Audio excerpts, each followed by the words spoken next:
तो बालक को लगा कि जेंटलमैन ऐसा होता है, और वो भी जेंटलमैन बनने लगा, काला अंग्रेज बनने लगा, और बना, सूट बूट पहनकर, पैंट पहनकर। लेकिन मैं पूछना चाहता हूं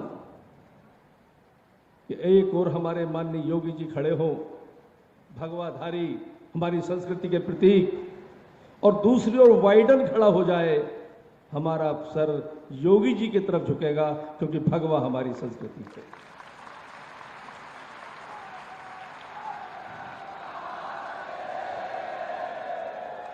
और ये भगवा रंग जो माननीय योगी जी ने धारण किया है समाज के लिए, जैसा अभी कुलपति महोदय बता रहे थे कि तन समर्पित, मन समर्पित और ये जीवन समर्पित। ये बाल्यकाल से निकले, अपने दीक्षा लेकर मठ में आए, आजन्म ब्रह्मचारी रहने का फैसला किया, लेकिन चाहता हूं मातृभूमि में तुझे कुछ और भी दूं, इसलिए राजनीति संभाली, क्योंकि राजनीति समाज को एक नई दिशा देने वाली थी। कहीं भटक रही थी, उस राजनीति को भी संभालना था, वरना पूरा संस्कृति, पूरा सनातन चौपट हो जाता। आज हमें गर्व है इस बात का कि योगी जी जैसे व्यक्ति मौजूद हैं, हमारा नेतृत्व कर रहे हैं, तो हमें सनातन को अक्षुण्ण रखने की एक उम्मीद जागृत हुई है। ये भगवाधारी हमारी संस्कृति का प्रतीक है, त्याग, बलिदान और संघर्ष का प्रतीक है, सर्वजन हिताय की भावना का प्रतीक है, स्वांतः सुखाय की संस्कृति हमारे यहां नहीं है, सर्वजन हिताय। मैं बड़े बड़े श्लोक तो ज्यादा जानता नहीं, लेकिन छोटी छोटी पोयम से भी हमको मालूम पड़ता है कि संस्कृतियां क्या हैं। Rain rain go away, come again another day, little Johnny wants to play. यानी लिटिल जॉनी के लिए बरसात भागो यहां से। एक संस्कृति ये बताती है, कविता इस संस्कृति को बताती है, और दूसरी ओर, या मेरे मौला पानी दे, पानी दे गुड़धानी दे, बरसों मेघ धड़ाके से, चाहे बुढ़िया मर जाए फाके से। यानी एक गरीब व्यक्ति वो सर्वजन हिताय सोचता है कि चाहे उसके घर में जब बरसात लगातार चलती रहेगी, धाकड़ धड़ाके से बरसती रहेगी, तो हो सकता है उस भूख से उसके घर की बुढ़िया बुजुर्ग महिला मर जाए, लेकिन सर्वजन हिताय बरसते रहो, एक ये संस्कृति है। और एक rain rain go away, Johnny को खेलना है, इसलिए तुम रेन चली जाओ, ये संस्कृति है। हमारी संस्कृति स्वांत सुखाय नहीं है, स्वार्थ के लिए नहीं है, परजन हिताय है, सर्वजन हिताय है, ये संस्कृति के हम वाहक हैं।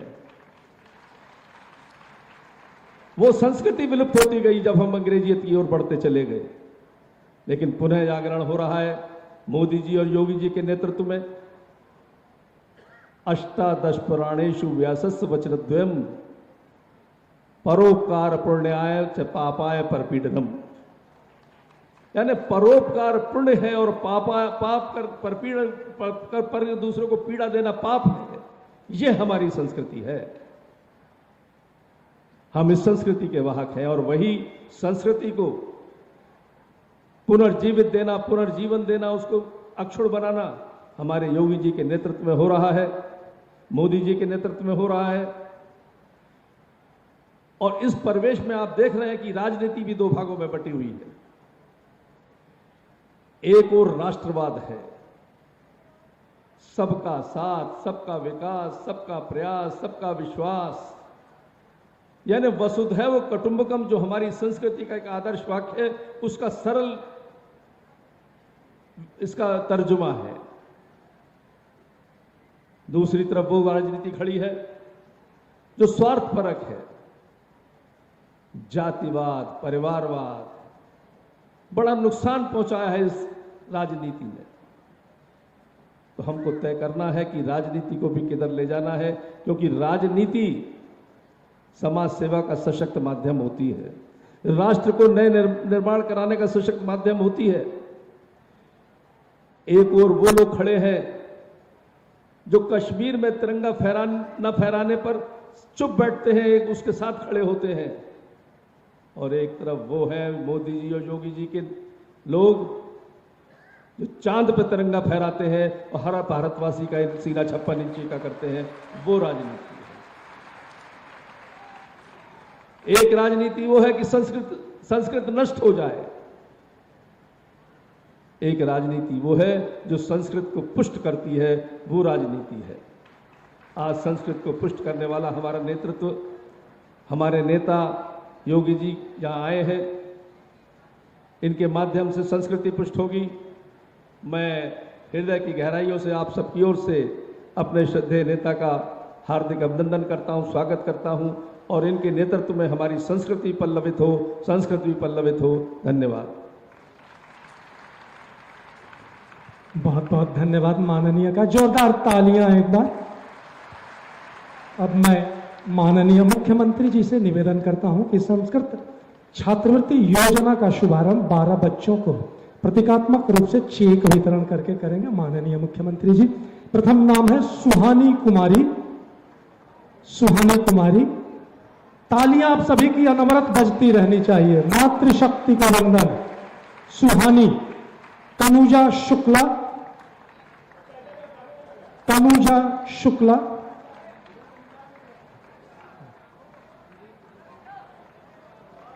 जोरदार तालियां। मातृशक्ति को संबल। पढ़े बेटियां, बढ़े बेटियां। तनुजा शुक्ला।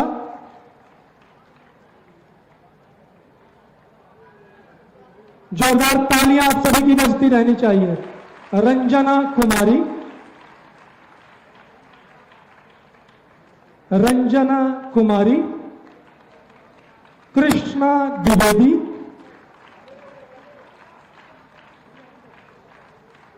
कृष्णा द्विवेदी। आर्यन चतुर्वेदी। आर्यन चतुर्वेदी। तालियां बजती रहनी चाहिए, ये बहुत बड़ा मील का पत्थर साबित होने वाला है। अभिनव मिश्रा।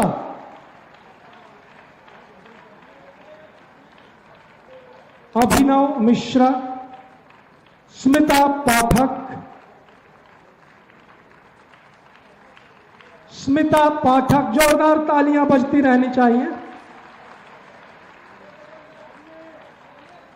अमन पाठक। योगेश कुमार दुबे। योगेश कुमार दुबे। प्रिंस पांडे।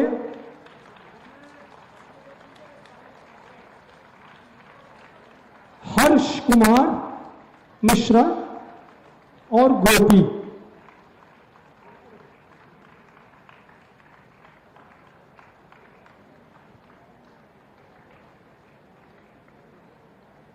और ये अंतिम छात्र के रूप में गोपी जी। जोरदार तालियां आप सभी बजाते रहें।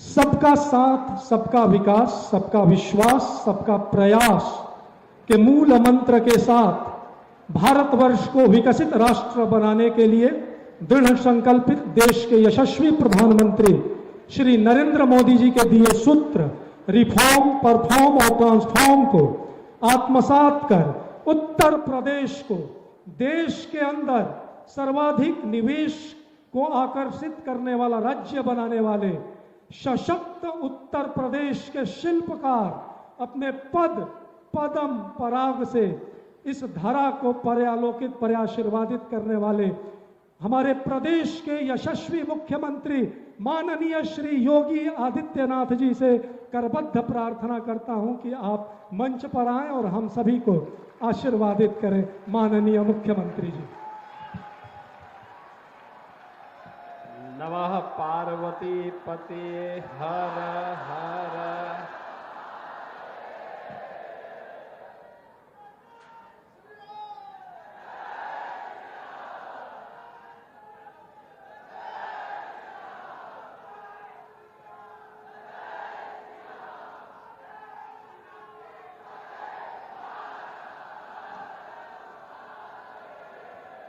आज के समारोह के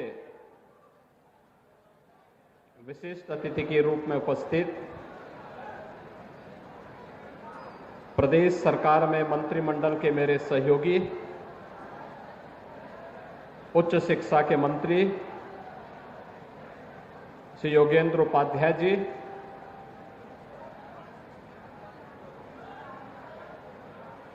उत्तर प्रदेश सरकार के स्टाम्प और रजिस्ट्रेशन विभाग के मंत्री श्री रविंद्र जायसवाल जी, आयुष विभाग के मंत्री श्री दयाशंकर मिश्र दयालु जी, लोकप्रिय विधायक डॉक्टर नीलकंठ तिवारी जी, विधायक श्री त्रिभुवन राम जी, माननीय विधायक श्री सौरभ श्रीवास्तव जी, माननीय विधायक श्री सुनील पटेल जी, विधान परिषद सदस्य और भारतीय जनता पार्टी के जिला के अध्यक्ष अंशराज विश्वकर्मा जी, जिला पंचायत अध्यक्ष श्रीमती पूनम मौर्य जी, माननीय कुलपति संपूर्णानंद संस्कृत विश्वविद्यालय प्रोफेसर बिहारी लाल शर्मा जी,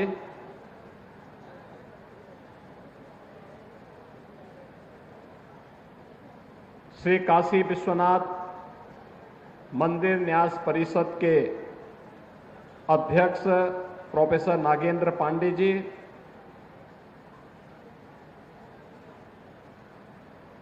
काशी विद्वत परिषद के अध्यक्ष प्रोफेसर वशिष्ठ त्रिपाठी जी, आज के समारोह में उपस्थित पूज्य संतजन, शरणपुणा मठ से पूज्य महंत श्री शंकरपुरी जी महाराज, श्री सतवा बाबा आश्रम से महामंडलेश्वर महंत श्री संतोष दास जी महाराज, पातालपुरी मठ के श्री महंत श्री बालक दास जी महाराज, सचिव धर्म संघ शिक्षा मंडल पंडित जगजीतन पांडे जी, उत्तर प्रदेश सरकार के माध्यमिक शिक्षा के अपर मुख्य सचिव श्री दीपक कुमार जी, संपूर्णानंद संस्कृत विश्वविद्यालय के हमारे सभी सम्मानित आचार्यगण, विभिन्न संस्कृत विद्यालयों के सभी प्रधानाचार्य और अन्य सम्मानित आचार्यगण, आज के इस गरिमामय समारोह में उपस्थित काशी के सभी हमारे वरिष्ठ नागरिकगण, विभिन्न क्षेत्रों से उपस्थित महानुभाव और मेरे प्यारे छात्र छात्राएं, मैं सबसे पहले तो संपूर्णानंद संस्कृत विश्वविद्यालय के कुलपति जी का हृदय से आभार व्यक्त करता हूं कि उन्होंने दीपावली के ठीक पहले इस समारोह के लिए संस्कृत विश्वविद्यालय को अपना तैयार किया और यहां पर आज ये समारोह हो रहा है।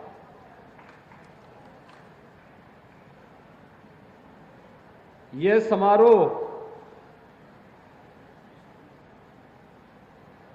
संस्कृत के लिए, भारतीय संस्कृति के लिए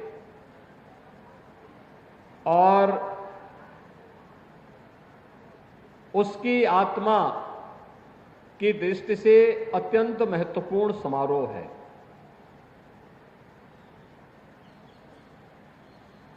इस समारोह की ऊर्जा क्या है, अगर इसका एहसास करना है तो जब मैं इस प्रांगण में प्रवेश किया और मंच पर भी आने के उपरांत भी आप सबने एहसास किया होगा कि स्वस्ति वाचन और मंगलाचरण, वैदिक मंगलाचरण के कार्यक्रम जब यहां पर संपन्न हो रहे थे, जो सामूहिकता की अनगूंज हो रही थी, वह केवल एक स्वर नहीं था, बल्कि भारत की सनातन धर्म की एक ऊर्जा का एक स्वर आध्यात्मिक ऊर्जा से उत्प्रोत होकर के भी गूंजायमान हो रहा था। संस्कृत को अगर समझना है तो इस स्वर के अंतःकरण में स्वयं को समाहित करना पड़ेगा, और वही जब श्रद्धा भाव के साथ इस स्वर के साथ अपना तारतम्य स्थापित करेगा तो संस्कृत की ऊर्जा और संस्कृत के महत्व की जानकारी उसे हो पाएगी। और इसी ऊर्जा से संपूर्ण उत्तर प्रदेश ओतप्रोत हो, इस ऊर्जा से युक्त युवाओं की एक बड़ी फौज खड़ी हो और हर सनातन धर्मावलंबी इस ऊर्जा के साथ आप्लावित हो सके। इस दृष्टि से इस समारोह के साथ हम दीपावली के ठीक पहले देश के सबसे प्राचीन इस संस्कृत विश्वविद्यालय में डॉक्टर संपूर्णानंद जी के नाम पर स्थापित संपूर्णानंद संस्कृत विश्वविद्यालय के साथ जुड़ रहे हैं।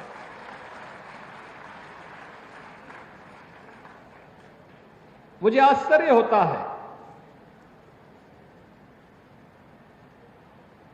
गरीब छात्रों के लिए छात्रवृत्ति होनी चाहिए, मिलनी चाहिए, वंचित छात्रों को ये छात्रवृत्ति मिलनी चाहिए, ये अभिनंदनीय प्रयास हुआ, लेकिन संस्कृत को क्यों उससे उपेक्षित किया गया, ये मैं नहीं समझ पाया।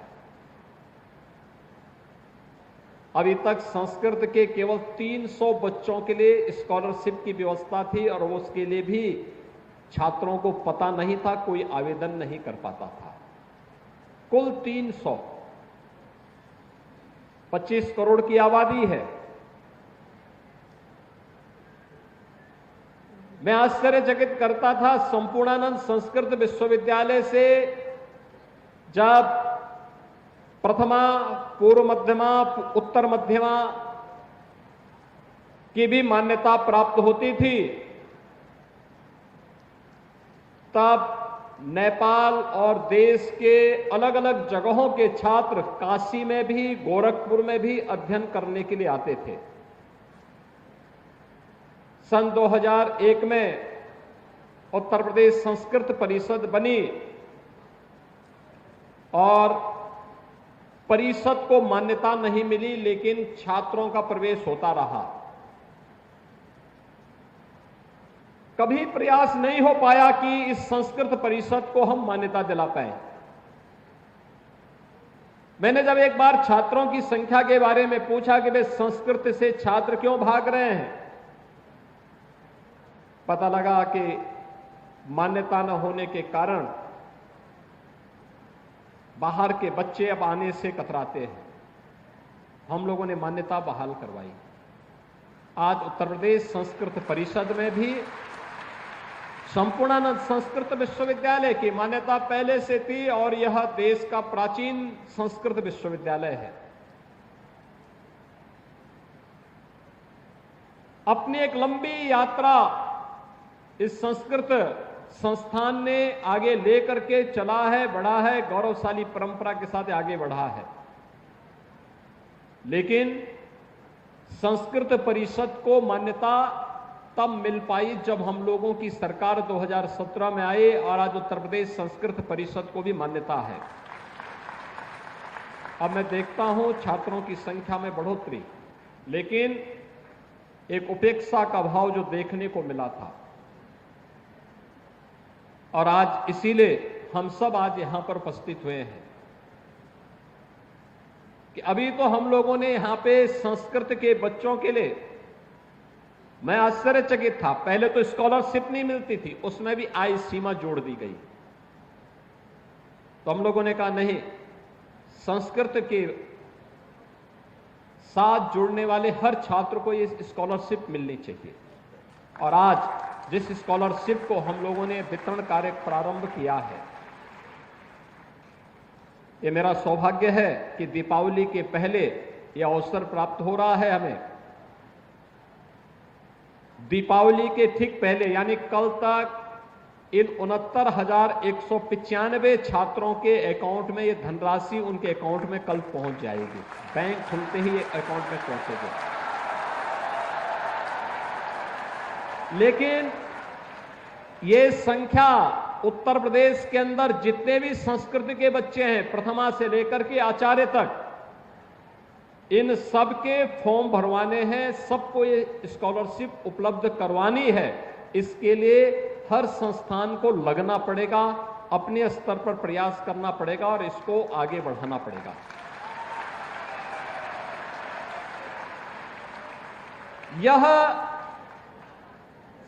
ये भारतीय जनता पार्टी नेतृत्व की, प्रधानमंत्री मोदी जी के मार्गदर्शन और नेतृत्व में चलने वाली डबल इंजन सरकार की भारतीय संस्कृति के प्रति, आपके योगदान के प्रति कृतज्ञता ज्ञापित करने का एक अवसर है। और उस अवसर पर इस छात्रवृत्ति को आपको समर्पित करते हुए मुझे अत्यंत प्रसन्नता की अनुभूति हो रही है। क्योंकि विपरीत परिस्थितियों में संस्कृत को बचाए रखने, उसके संरक्षण के लिए, उसके संवर्धन के लिए जो प्रयास आप सबके स्तर पर हुआ है, जब आज की इस चकाचौंध भरी दुनिया में हर व्यक्ति भौतिकता के पीछे भाग रहा है, तब भी उत्तर प्रदेश के अंदर लगभग 1.5 लाख बच्चे ऐसे हैं जो संस्कृत के साथ अपना जीवन समर्पित करते हुए भारतीय संस्कृति के लिए अपना जीवन समर्पित भाव के साथ आगे बढ़ा रहे हैं। स्वाभाविक रूप से उसका संरक्षण करना इस शासन का दायित्व होना चाहिए, समाज का दायित्व होना चाहिए। और सरकार अपने उसी उत्तरदायित्व का निर्वहन करने के लिए आज आपके पास आई है, आपके द्वार पर आई है। इन सभी छात्रों के लिए अभी तो हम लोगों ने घोषणा की है और हम लोगों ने आगे से व्यवस्था करने के लिए हम व्यवस्था करने जा रहे हैं कि अब संस्कृत विद्यालयों में हम ऐड उन्हीं संस्थानों को देंगे जो अपने यहां छात्रावास की व्यवस्था निःशुल्क छात्रों के लिए करेंगे और खाने पीने की व्यवस्था करेंगे।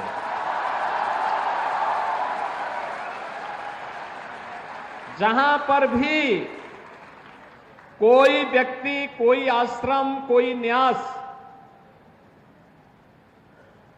अच्छा छात्रावास बना के देगा, विद्यालय देगा,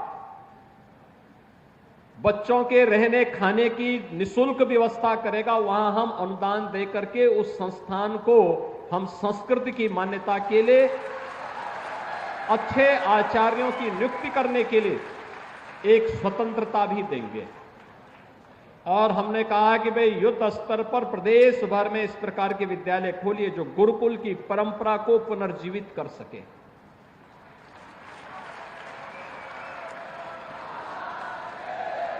क्योंकि ये परंपरा ही हमारी वास्तविक ताकत है।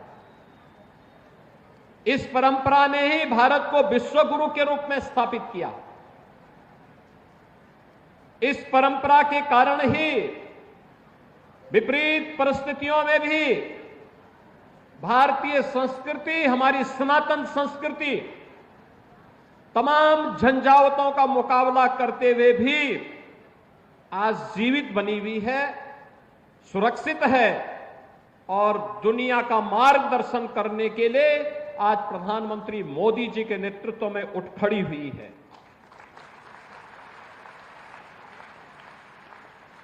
बहनों और भाइयों,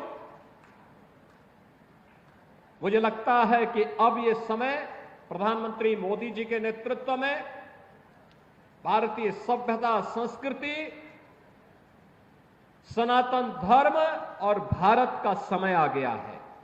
और भारत के इस समय को, संस्कृत को नेतृत्व देने के लिए अपने आप को तैयार करना होगा। इसके लिए आज मैं आपके पास आया हूं। अभी ये स्कॉलरशिप प्रथमा से लेकर के, प्रथमा के बच्चों को अब तक स्कॉलरशिप नहीं मिलती थी। हमने कहा नहीं भी, उन बच्चों को भी स्कॉलरशिप दीजिए। संपूर्णानंद संस्कृत विश्वविद्यालय सबसे पुराना विश्वविद्यालय, यहां के बच्चों को स्कॉलरशिप नहीं मिलती थी। हमने कहा नहीं, वहां पर पहले व्यवस्था वहीं से शुरुआत करनी है। और आज इसीलिए हम लोग आए हैं। इसलिए सभी बच्चे अपना अकाउंट जिन लोगों ने खोल लिया है और जिन्होंने अपने फॉर्म भर लिए हैं, उनका स्कॉलरशिप कल तक उनके अकाउंट में पहुंचेगा। जिन्होंने नहीं खोला है वे भी तत्काल लग करके अपना अकाउंट खोलेंगे। माध्यमिक या उच्च शिक्षा विभाग, उत्तर प्रदेश शासन इसको देख रहा है। वे स्वयं इस बात को सुनिश्चित करें कि हर एक बच्चे का स्कॉलरशिप के लिए अकाउंट खुल जाए और ऑनलाइन उनकी स्कॉलरशिप उनके अकाउंट में वर्ष में 2 बार जाती रहे, जिससे उसको इधर उधर कहीं भी अन्य कार्यों के लिए इधर उधर जाने की आवश्यकता न पड़े। इसके बाद संस्कृत में विशेष शोध के लिए, संस्कृत केवल देववाणी ही नहीं है, बल्कि यानी केवल यह इस लोक और परलोक में ही संवाद का माध्यम नहीं है, देवगणों से ही संवाद का माध्यम नहीं, बल्कि ये भौतिक जगत की तमाम समस्याओं का वैज्ञानिक रीति से सुलझाने का एक माध्यम भी बने। इस पर शोध करने के एक विशिष्ट कार्यक्रम को आगे बढ़ाने की आवश्यकता है। आपने देखा होगा, हम लोगों ने काशी हिंदू विश्वविद्यालय में एक वैदिक विज्ञान का एक केंद्र बनाया है। वैदिक विज्ञान का एक केंद्र भारत की प्राचीन संस्कृति पर विशिष्ट शोध को बढ़ावा देने के लिए, और मुझे लगता है संस्कृत को इसके शोध का केंद्र अपने आप को बनाना पड़ेगा। और मैं आप जो भी संस्कृत में विशिष्ट शोध की अपनी थीसिस लिखेंगे, कुछ अच्छा कार्य करेंगे, मैं उनको, उन सभी आचार्यों को, उन सभी छात्रों को इस बात के लिए आश्वस्त करता हूं कि उनके लिए एक अच्छी स्कॉलरशिप की हम घोषणा करने जा रहे हैं, जिससे वो बेझिझक अपनी वृत्ति की चिंता के बगैर सरकार उसकी व्यवस्था देख सके। और एक निश्चित समय के लिए हम उसको स्कॉलरशिप देंगे, 2 वर्ष के लिए, 3 वर्ष के लिए, क्यों इन 3 वर्ष के अंदर बिना किसी चिंता के वह अपने शोध के कार्य को आगे बढ़ा सके और इसके माध्यम से वह भारतीय संस्कृति के मूल तत्व को दुनिया के सामने रख सके। यह आज की सबसे बड़ी आवश्यकता है। सज्जनों, जब हम संस्कृत की बात करते हैं तो मैं यहां पर महर्षि अरविंद की कुछ बातों को आपके सामने रखना चाहता हूं। एक बार उनसे पूछा गया कि भारत का सबसे बड़ा खजाना क्या है। महर्षि अरविंद बचपन में ही उनके पिता ने उन्हें पढ़ाई करने के लिए इंग्लैंड भेज दिया था, विदेशों में पढ़े थे। लेकिन जब वापस आए, भारत के बारे में उन्होंने जानकारी ली, भारत के मूल तत्व को उन्होंने जाना, तो उन्होंने पहले ब्रिटिश हुकूमत की चाकरी करने से इनकार कर दिया। फिर उन्होंने कहा कि मैं भारत के लिए कुछ विशिष्ट करूंगा। इसके लिए वह क्रांतिकारी अभियान के साथ जुड़े और बाद में पांडिचेरी में जाकर के एक आश्रम बना करके भारत की आध्यात्मिक परंपरा को आगे बढ़ाने के लिए अरविंद आश्रम के माध्यम से उन्होंने अपने कार्य को आगे बढ़ाया। महर्षि अरविंद से जब पूछा गया कि आखिर क्या है भारत का सबसे बड़ा खजाना, तो उन्होंने कहा कि अगर कोई मुझसे पूछे कि क्या है भारत का सबसे बड़ा खजाना, उसकी सबसे बड़ी विरासत क्या है, तो मैं बिना किसी संकोच के जवाब दूंगा कि संस्कृत भाषा और उसका साहित्य हमारा सबसे बड़ा खजाना है। यह एक शानदार विरासत है और जब तक हमारे लोगों के जीवन को प्रभावित करती है, तब तक भारत की मूल प्रतिभा बनी रहेगी। यह यानी एक वह ऋषि जिन्होंने भारत की स्वतंत्रता का उद्घोष पहले ही कर दिया था, 1947 के पहले ही जिन्होंने कह दिया था कि जिस दिन मेरा जन्मदिन होगा आगामी कुछ वर्षों में उस तिथि को यह भारत आजाद भी होने वाला है। ऐसे महर्षि अरविंद संस्कृत के बारे में इस प्रकार के उदात्त विचारों को हम सबके सामने रखते हैं। दुनिया का हर वह व्यक्ति जो मानवता का पक्षधर है, जो वास्तव में सर्वांगीण विकास का पक्षधर है, वह संस्कृत का हिमायती है। आज की जो आधुनिक तकनीक आई है, इस तकनीक ने भी स्वीकार किया है कि चाहे वह कंप्यूटर साइंस हो, चाहे वह आर्टिफिशियल इंटेलिजेंस हो, ये सब इस बात को स्वीकार करते हैं कि इसके सबसे सहज और सरल माध्यम कोई एक भाषा बन सकती है तो वह संस्कृत बन सकती है। इसके लिए आप सबको अपने आप को तैयार करना होगा। आप सबको इसके लिए अपने आप को तैयार करना होगा और इसीलिए इस आधुनिक और पुरातन परंपरा को जोड़ने के लिए, विरासत को विकास के साथ जोड़ने के लिए प्रधानमंत्री मोदी जी के नेतृत्व में देश के अंदर जो अभिनव प्रयास हुए हैं, उसका केंद्र बिंदु फिर से हमारी आध्यात्मिक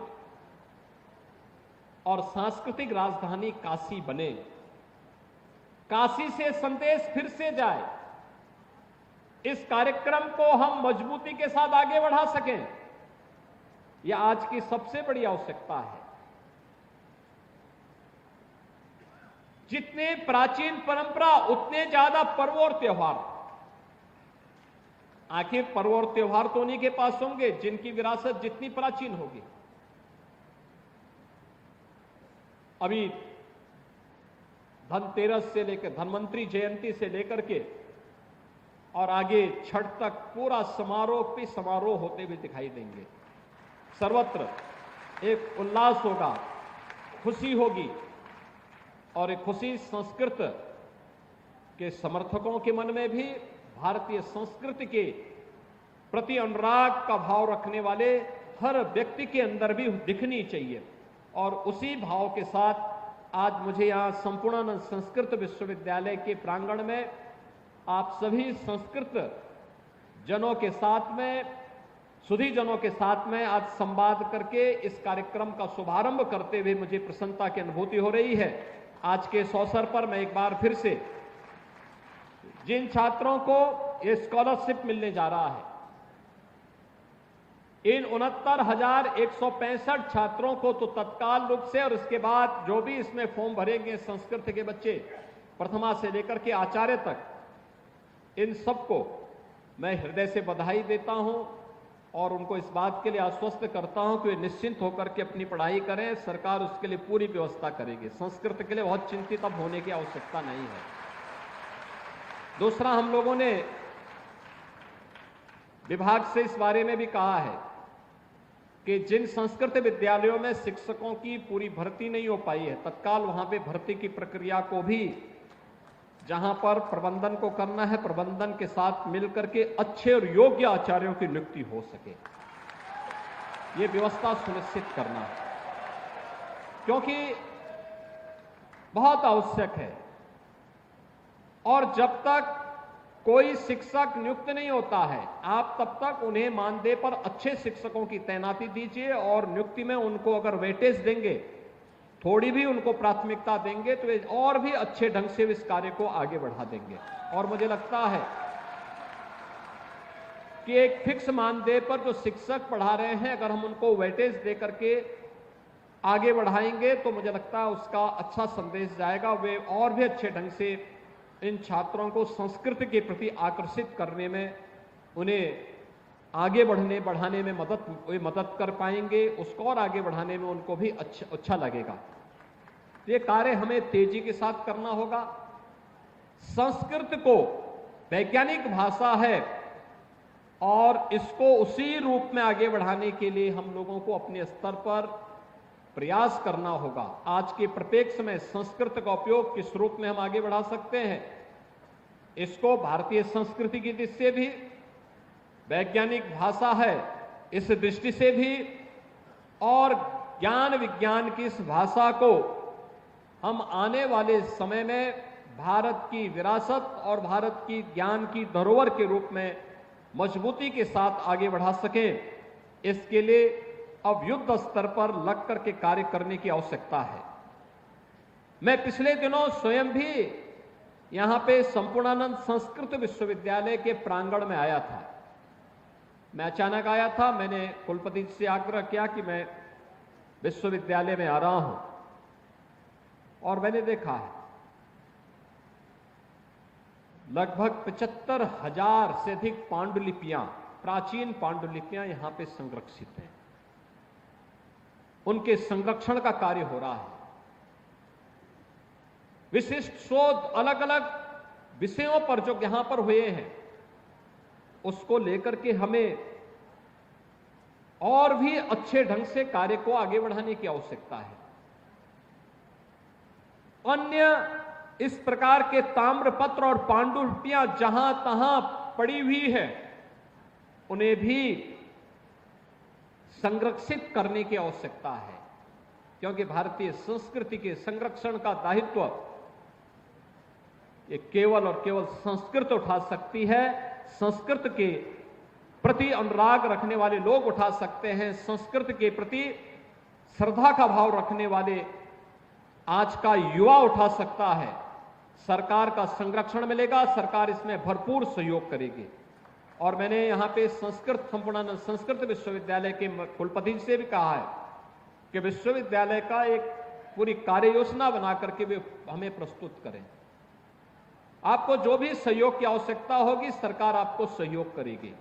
और संपूर्णानंद संस्कृत विश्वविद्यालय के पुरातन गौरव को पुनर्स्थापित करना है, इसको और अच्छे ढंग से आगे बढ़ाना है।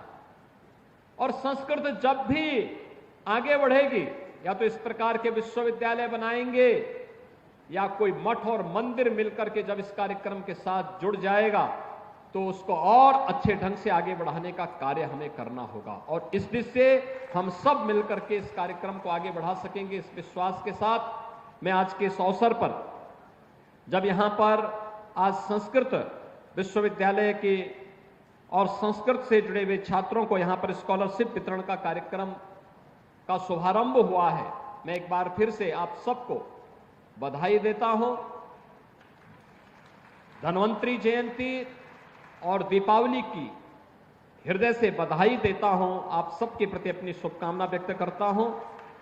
बाबा विश्वनाथ से, मां अन्नपूर्णा से, गंगा मैया से यही प्रार्थना करता हूं कि संस्कृत और संस्कृति के प्रति आप सबका जो भाव है वो और मजबूती के साथ आगे बढ़े।